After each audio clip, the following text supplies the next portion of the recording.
mga day, ayun takluban. Kita mi yung helmet.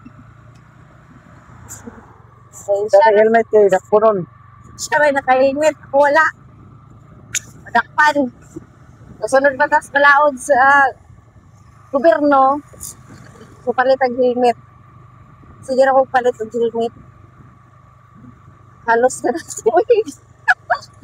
Halos na natin ko. Malapit. Yan na. Oh, wala magdadalataan to. Kinuk man. So, yan na guys.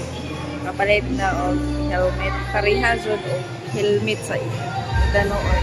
Para jud now sa iya helmet.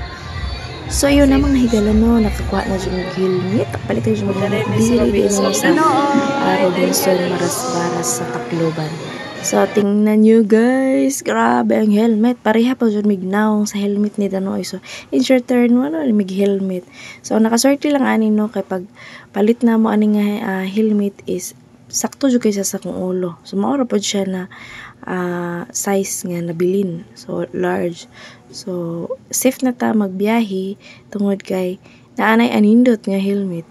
O kani di ay no barato ra kay na ilang mga helmet diri. So na mga helmet sa mga kanang fully gihapon din dito mga new style gini siya. So ana siya panindot. Nara diri ni siya sa Maras-Baras Tacloban nga Robinson.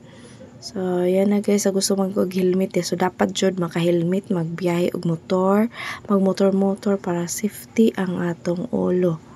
So, that's it. Thank you for watching and don't forget to subscribe sa aming YouTube channel, Just Vlog, and see you in my next vlog. Bye-bye.